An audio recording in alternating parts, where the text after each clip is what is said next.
اگر وہ یہودی ایجنٹ تھا تو اس نے پھر اسرائیل کی حیثیت کو تسلیم کیوں نہیں کیا؟ کس چیز کا خوف تھا جس نے اس کو روکے رکھا؟ اگر کسی چیز کا خوف تھا تو اس کو اپنے خدا کا خوف تھا، اسے فلسطین کے لوگوں کا خوف تھا، اسے دنیا کے ان مسلمانوں کا خوف تھا جو اسلام کی بات کرتے ہیں اور جہاں جہاں ظلم ہو رہا ہے ان کے حوالے سے آواز اٹھانا اپنا اولین فرض سمجھتے ہیں۔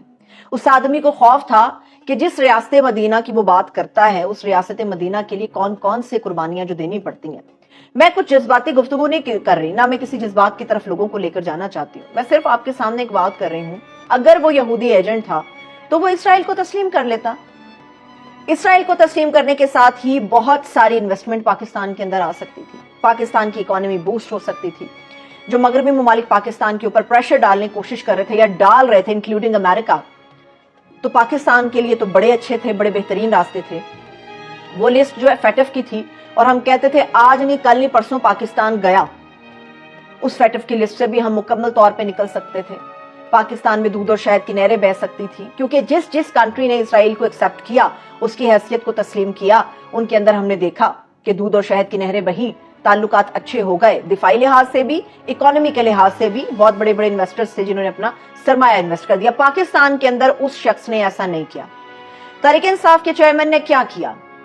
وہ اقوام متحدہ گیا۔ وہ واحد آدمی ہے پاکستان کی سیاسی ہسٹری کے اندر، اگر آج کے سیاستدانوں کی ہم بات کرتے ہیں، جسے آئرن مین اس لیے بھی کہا جاتا ہے کہ دنیا کی آنکھوں میں آنکھیں ڈال کے اس آدمی نے اسلامو فوبیا کے حوالے سے آواز بلند کی اور دنیا نے تسلیم کیا کہ جو رویہ مسلمانوں کے ساتھ رکھا جاتا ہے وہ غلط ہے۔ اگر وہ یہودی ایجنٹ تھا، یہودی لابی کا لانچ کردہ تھا، تو اس کو کیا ضرورت تھی؟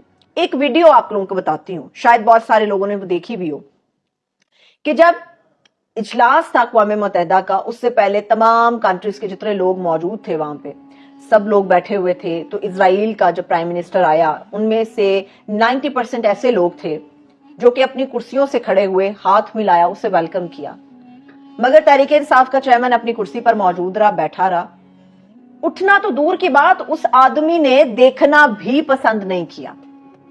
پھر کس طرح سے الزام لگایا جاتا ہے کہ اسرائیل نے تحریک انصاف یا اس کے چیئرمین کی حمایت کر دی اس کے لیے، اور یہ ثابت کیا وہ یہودی ایجنٹ ہے۔ سب سے اہم اور بات، اسرائیل نے بات کیا کی ہے؟ اسرائیل نے تو یہ بات کی ہے کہ انسانی حقوق کی خلاف ورزی ہو رہی ہے پاکستان کے اندر، جس طرح سے لاقانونیت بڑھتی جا رہی ہے، لوگوں کو گھروں سے اٹھایا جا رہا ہے، دہشت گردی کے پرچے کاٹے جا رہے ہیں، FIRs کٹ رہی ہیں، لوگ لاپتہ ہو رہے ہیں۔ یہ آواز اٹھائی اسرائیل نے۔ یقینی طور پہ اسے بات کرنا نہیں بنتی، کیونکہ فلسطین کے اندر بھی وہ یہ سب کچھ کر رہا ہے، مگر بات اگر پاکستان کی اور تحریک انصاف کے چیئرمین کی ہے تو اسرائیل نے تو کہیں تحریک انصاف کا نام نہیں لیا، اسرائیل نے تو کہیں پہ تحریک انصاف کے چیئرمین کی بات نہیں کی، اسرائیل نے تو کہیں پہ بھی تحریک انصاف کے سپورٹرز کا نام نہیں لیا، ان کی بات نہیں کی۔ تو کس طرح سے اسے تحریک انصاف کے ساتھ جوڑا جا سکتا ہے؟ اب حکومتی پلان کیا ہے؟ حکومتی پلان یہ ہے کہ اب چونکہ تمام مسلمانوں کے دل دھڑکتے ہیں فلسطین کے لوگوں کے ساتھ، اپنے فلسطینی بہن بھائیوں کے ساتھ، بیت المقدس کے ساتھ، مسجد اقصیٰ کے ساتھ ہمارے دل دھڑکتے ہیں۔ اب یہ پلان بنایا گیا ہے کہ اس طرح سے کھیلا جائے، اسرائیل کے ساتھ جوڑا جائے، لوگوں کی نفرت اس آدمی کے لیے پھیلائی جائے، اور پھر اس آدمی کو نااہل کرا دیا جائے، ہمیشہ کے لیے مائنس کرا دیا جائے پاکستان کی سیاست سے۔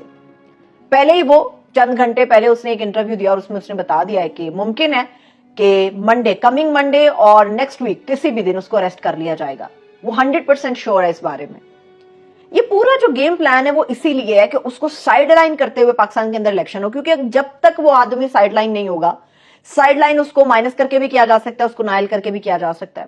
جب تک وہ سائیڈ لائن نہیں ہوگا، پاکستان کے اندر انتخابات ہمیں مخدوش نظر آتے ہیں، کیونکہ اس کا ووٹر اسی کے لیے نکلے گا، اور جب تک صفایا نہیں ہو جاتا دو بڑی جماعتوں کے لیے ووٹر کبھی نہیں نکلے گا۔ اب آتی ہے بات نور دہری کی۔ نور دہری کون ہے؟ یہ جو نون لیگ کے عطا تارڑ صاحب اور نون لیگ پوری کی پوری اور محترمہ بے نظیر بھٹو کی جماعت پیپلز پارٹی، جو کہ اب آصف علی زرداری صاحب کی پارٹی ہے،